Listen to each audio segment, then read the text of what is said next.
corruption and poor spending put the country in a trench. 3 states made up the population of the land, and each estate had different ideas they wanted to have planned. The first estate was made of clergymen for the Catholic Church, Bible in hand and cross around their necks made from white birch. They made up the top 1% of the population and paid no tax, financially well off and riding the rest of France's backs. The second estate was made of noblemen so rich and proud. They were the top 3% and skipping tax day was allowed. They held the highest office in the government of France. They stepped on those below them, which allowed them to advance.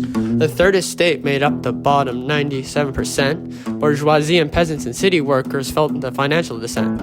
They compensated for the taxes of the first 2 estates, but all that changed in 1789 when they opened up their floodgates. When the money was all spent, King Louis called for a rendezvous. All 3 states garnered together to talk about the tax flow. The third estate was angered by the lack of power despite population. This sparked a massive controversy across the nation. The third estate all came together to form the National Assembly.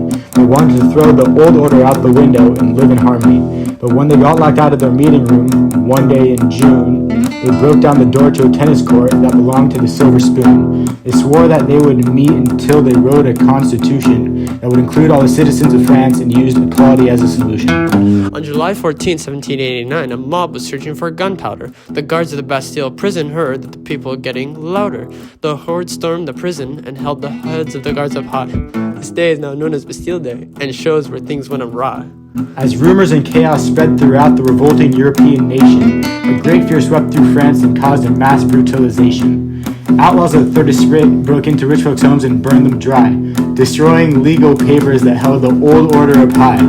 The National Assembly wrote a declaration for all civilians. Life, liberty, and fraternity were shouted among the millions. The declaration claimed that if the government was corrupt, then people would be unhappy and revolutions would erupt.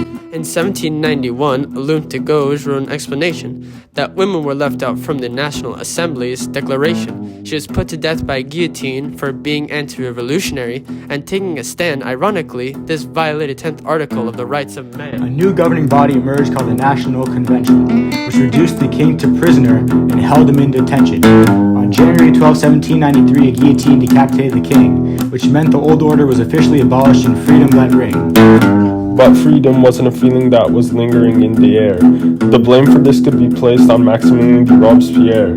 He slaughtered people by the thousands and justified terror as necessary, all because he suspected innocent people of being anti-revolutionary. Newly arose in France, Napoleon Bonaparte was his name.